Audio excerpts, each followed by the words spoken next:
Et le Caire, chers téléspectateurs, accueille le samedi et le dimanche prochain les travaux de la 9e réunion des présidents des cours constitutionnelles et suprêmes africains dans le cadre du rôle central de l'Égypte dans le soutien à la justice constitutionnelle et à la consolidation des principes de l'État de droit. Et pour aborder ce sujet, nous avons le plaisir d'accueillir dans notre studio Dr Catherine Antoine, qui est professeure de sciences politiques. Bonjour et bienvenue. Bonjour monsieur. Bonjour. Alors, premièrement, quand on parle de cette 9e réunion des présidents des cours constitutionnelles suprêmes africaines, quelle est l'importance de cette édition, de cette réunion? On parle maintenant du 9e édition de cette réunion dont l'Égypte est hôte de cette réunion et sous le parrainage du président Al-Sisi. C'est une réunion importante et cruciale parce qu'elle aborde un côté ou un domaine qui est très crucial dans les enjeux internationaux actuels et surtout interrégionaux dans le continent africain, qui est les relations qui concernent les lois et la Constitution.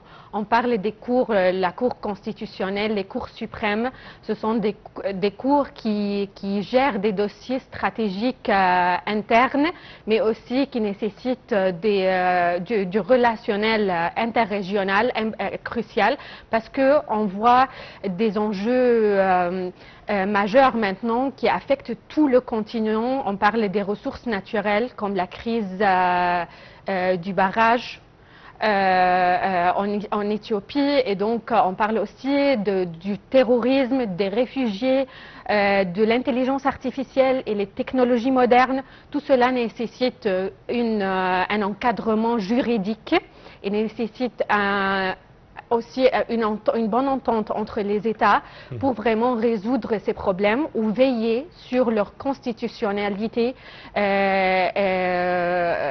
pour vraiment garantir la sécurité régionale et même de chaque État et promouvoir des notions comme la citoyenneté, tout cela. C'est pour cela l'Égypte reçoit une telle réunion très importante et cruciale pour l'intérêt général et commun de tous ces États. C'est quelque chose de très crucial et vraiment nécessite un intérêt qui augmente chaque jour vers un autre niveau et un autre niveau. Parfait. Quand on parle du rôle de la Cour constitutionnelle ou de la Cour suprême dans les États africains, si vous pouvez nous donner quelques lignes pour élucider ce rôle majeur dans les pays africains. Évidemment, j'ai regardé hier, en regardant ce sujet, j'ai vu que le rôle de cette Cour constitutionnelle ou des Cours suprêmes, par exemple au Bénin, au Maroc, en Égypte, en Côte d'Ivoire, c'est presque le même rôle joué entre toutes ces cours-là. Donc il y a une bonne entente où il y a une ressemblance entre le rôle joué par ces cours-là. Bien sûr, le premier rôle, c'est que ces cours veillent sur la suprématie de la Constitution sur les lois promulguées dans chaque pays. Et en plus, que les lois marchent avec la Constitution et ne la contredit pas. Tout à fait, que ça ne contredit pas la loi majeure qui est la Constitution. Ouais. Après, on voit maintenant des enjeux sociétaux et évidemment, ils gèrent les élections, soit présidentielles ou n'importe quelle, exactement parlementaire. Ils veillent sur leur éligibilité, le respect de la Constitution et tout cela. Ouais. Mais on voit aussi des enjeux nouveaux pour toutes les sociétés, qui est comme ça un choc. J'ai vu, il y a l'ancienne version de cette réunion et l'avant-dernière aussi. Ça parle de comment gérer les circonstances surprises, comme le Covid par exemple, comme le terrorisme, comme les réfugiés, les guerres qui se passent. Le cours joue un rôle crucial dans ces enjeux. Et c'est pour cela échanger les expertises et les connaissances entre ces pays-là et aussi trouver un moyen de trouver une solution, une entité qui gère tous ces problèmes communs entre ces pays-là, c'est essentiel. Et c'est pour cela que l'Égypte a bien fait d'accueillir de telles réunions pour les raisons qu'on a dit.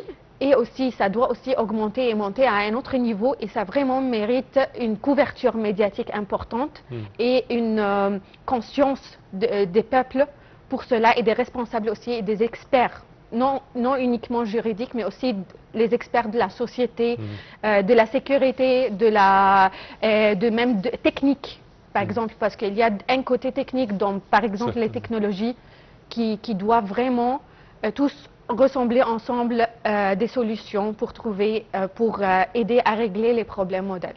Oui, certainement avec la modernité des sciences électroniques et Internet, certainement avec l'arrivée de l'intelligence artificielle et les procédures, c'est vraiment ça a besoin d'être bien réglé, les lois. Oui, il y a un dilemme là-dessus parce que c'est un dilemme qui est dans le rôle ou le travail de ces cours-là, de veiller sur les libertés individuelles, mais aussi sur la sécurité de la société d'un autre côté.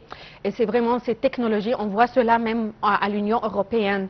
C'est un grand dilemme, c'est comment respecter la vie privée des personnes et la vie publique aussi, et aussi garantir la sécurité de la société et du pays. Et donc l'intelligence artificielle aussi, c'est un enjeu qu'on regarde dans tous les continents. Et l'Afrique, ça fait 9 ans qu'elle regarde 9 réunions dans les problèmes constitutionnels. Et donc, un problème de telle hauteur, de telle ampleur, nécessite une coopération entre les États et partage de connaissances. Parfait.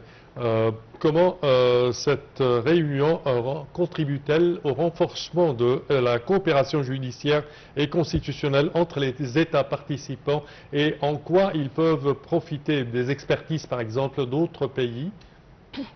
Bien sûr, parce qu'on regarde qu'il y a de nouvelles lois promulguées qui concernent les réfugiés, les technologies et le terrorisme dans chaque pays. Il y a de nouvelles. Bien sûr, pour promulguer de telles lois, le Parlement a fait son travail. Et les institutions, toutes les institutions dans chaque pays ont fait un grand travail. Il y a des recherches, il y a tout pour savoir vraiment les effets de ces nouvelles circonstances sur la société. Et donc, toute cette expertise peut être collectée par cette réunion ou par un comité lié à cette réunion, majoritairement constitué évidemment par des juristes, mais ils peuvent aussi avoir d'autres responsables d'autres secteurs pour vraiment étudier ces effets et aboutir à des lois vraiment très efficaces qui peuvent se ressembler. Par exemple, on peut gagner des expertises de l'Égypte, du Maroc, de la Tunisie, du Bénin, du Côte d'Ivoire. Chacun a ses expériences, on peut collecter toutes ces connaissances et on peut trouver vraiment la meilleure solution et trouver aussi un point commun. Trouver un point commun, l'unité fait la force aussi pour envisager tous les problèmes actuels. Parfait. Quel est le rôle ou quel rôle joue la justice constitutionnelle dans la protection des droits et des libertés fondamentales des citoyens dans les pays africains? Certainement, la liberté, c'est aussi le rôle majeur de ces cours. C'est de garantir que les lois respectent la vie privée et la vie publique dans la société.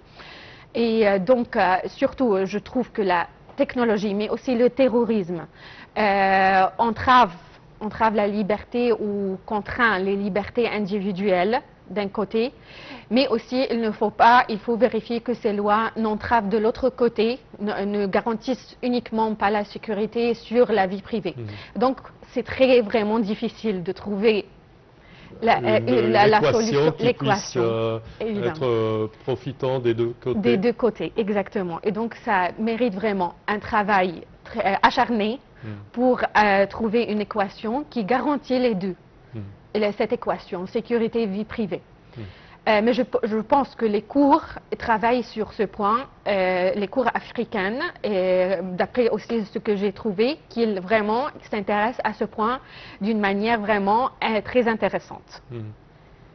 Qu'ils ne lâchent pas ce point et c'est vraiment étonnant et c'est vraiment très impressionnant. Afin de garantir au maximum de liberté pour les gens, parce qu'on a vu, mais en même temps On a vu des pays qui n'ont pas vu ce que les pays africains ont envisagé, surtout comme le terrorisme, et quand même ils ont beaucoup restreint les réseaux sociaux et tout cela. Pour le moment, on n'a pas vu ça en Afrique. Et donc, il y a cette équation, on trouve que les cours ou les responsables, ils travaillent vraiment et ils mènent un travail acharné pour vraiment garantir cet équilibre entre sécurité et vie privée, liberté. Quand on parle problème de modernisation, on parle comment les cours constitutionnels font-elles face aux défis modernes tels que la transformation numérique ou la numérisation et les changements législatifs rapides pour aider à soulager les problèmes qui pèsent sur le citoyen. Oui, certainement, parce qu'il y a aussi la question du numérique est liée aussi à l'intelligence artificielle. Maintenant, on ne peut pas gérer ou diriger vraiment d'une manière très effective ou efficace ce monde vraiment très vaste et qui influence tout le monde et on ne sait pas d'où commencer, où se terminer. C'est vraiment très vaste et ça mérite aussi une augmentation de la conscience de la population dans l'usage de ces nouvelles technologies. Mais du côté juridique, on peut aboutir petit à petit à des lois qui peuvent être des chartes, qui peuvent augmenter au niveau des chartes et des traités pour vraiment diriger tout cela et échanger aussi ces données. Mais il faut vraiment garantir que ces données sont sécurisées parce que ce sont des informations privées de chaque personne et de sociétés ou d'entreprises. Et donc, garantir leur sécurité, les sécurités de données, c'est aussi un travail acharné qui nécessite des experts ou des techniciens qui aident les juristes à vraiment trouver la bonne loi ou la bonne législation, exactement, tout à fait, pour cette question. Parfait, docteur Catherine. Et chers téléspectateurs, à présent une petite pause et je vous retrouve tout de suite après.